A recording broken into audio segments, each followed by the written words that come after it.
Praise the lord. యోబు గ్రంథం 11వ అధ్యాయం 15వ వచనం. నిశ్చయముగా నిర్దోషివై నువ్వు సంతోషించదువు, నిర్భయుడవై నువ్వు స్థిరపడి ఉందువు.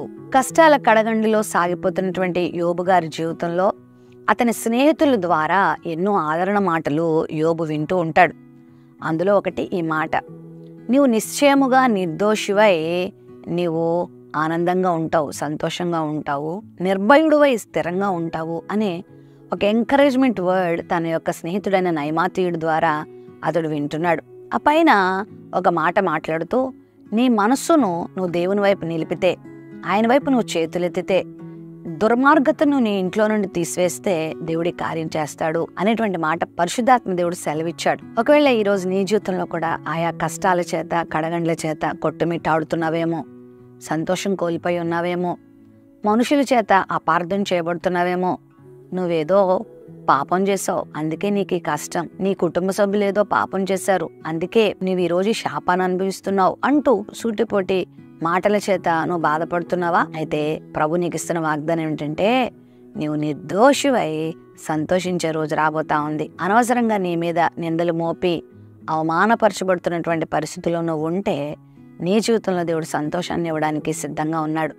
మనం ఆయన వైపు మన చేతులెత్తినప్పుడు, నిర్దోషులుగా మనం బ్రతుకుతున్నప్పుడు ఆయన మన పక్షంగా వ్యాజ్యమాడే దేవుడే అన్నాడు. ఇక అస్థిరంగా జీవితం అంతా అస్తవ్యస్తంగా మారిపోతుంది అని యోబు యొక్క సన్నిహితులు, యోబు యొక్క చుట్టుపక్కల వారు, యోబును చూసిన వారు అందరూ అనుకుంటుండగా ఈ గొప్ప వాగ్దానం యోబుని ఎంతో ధైర్యపరిచింది. నువ్వు స్థిరంగా ఉంటావు, నువ్వు నిర్భయంగా ఉంటావు, నువ్వు ధైర్యంగా ఉంటావు అనేటువంటి మాట ఇక్కడ తెలియజేయబడుతుంది. అవును, నువ్వు కూడా నిర్భయంగా జీవించే రోజు రాబోతున్నాయి. నువ్వు కూడా స్థిరపడతావు. ఒకవేళ అస్థిరంగా నువ్వు ఉన్నావేమో, ఏ ఉద్యోగం లేక, ఏ వ్యాపారంలోనూ స్థిరపడలేక, ఏ పనిలోనూ నువ్వు సఫలత పొందలేక అటు ఇటు కొట్టబడుతున్నావేమో, ప్రభు చెంతకు నువ్వు చేరితే ప్రభు నిన్ను స్థిరపరుస్తాడు. నేను దేవుడు విడిచిపెట్టాడు. యెఫ్తా అందరి చేత త్రోసివేయబడ్డాడు, వెలివేయబడ్డాడు. మాతో నీకు పాల్పంపులు లేవని చెప్పి తన సొంత అన్నలే గెంటివేశారు. కానీ యెఫ్తా తన సంగతి అంతా దేవుని దగ్గరకు వచ్చి చెప్పుకుంటాడు.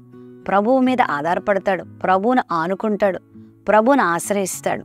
దేవుడు ఎంత గొప్ప కృప చూపిస్తాడంటే, త్రోసివేసిన వారే మరలా అతన్ని తోడుకొని వెళ్ళి తమకు రాజుగా చేసుకుంటారు, తమకు న్యాయాధిపతిగా చేసుకుంటారు, తమకు అధికారిగా చేసుకుంటారు. మా పక్షంగా నువ్వు మా శత్రువులతో యుద్ధం చేయాలని అతనికి సమస్తాన్ని అప్పగిస్తారు. అమ్మోనీలతో యుద్ధం చేసి విజయం కూడా పొందుతాడు యెఫ్తా పక్షంగా దేవుడు ఉన్నాడు.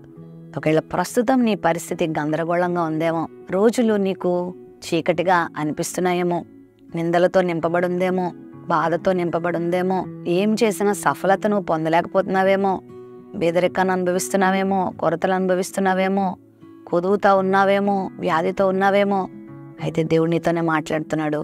నువ్వు నిశ్చయముగా సంతోషించే రోజు రాబోతా ఉంది. నువ్వు నిర్భయుడువై స్థిరపడతావు, అనేకులకు ఆశీర్వాదకరంగా ఉంటావు. నమ్ము విశ్వాసంతో. నీ దేవుడు నీ రోజులు మారుస్తాడు, నీ దేవుడు నీ భవిష్యత్తును మారుస్తాడు, నీ దేవుడు నీ స్థితిని మారుస్తాడు. నిన్ను అవమానించిన వారే నీ గొప్పతనాన్ని చూసి, నీకు దేవుడిచ్చినటువంటి శక్తియుక్తుల్ని చూసి దేవుని స్తుతించే రోజు రాబోతా ఉంది. దేనికి బెదరొద్దు, అదరొద్దు, ధైర్యం కలిగి ముందు సాగిపో. విశ్వాసంతో దేవుడు వైపు చూసి నమ్మకంగా నీ జీవితాన్ని కొనసాగించు. దేవుని కార్యాలు చూస్తావు. ప్రేమ నమ్మకం కలిగిన మా తండ్రి, నీ బిడ్డల జీవితంలో నీ కార్యాలు చేయి. సంతోషాన్ని, నిబ్బరమైన జీవితాన్ని, నీ కొరకు స్థిరపడే జీవితాన్ని బిడ్డలకిచ్చి నీ కొరకు వాడుకోమని యేసు నామములో ప్రార్థిస్తున్నాం తండ్రి. ఆమేన్.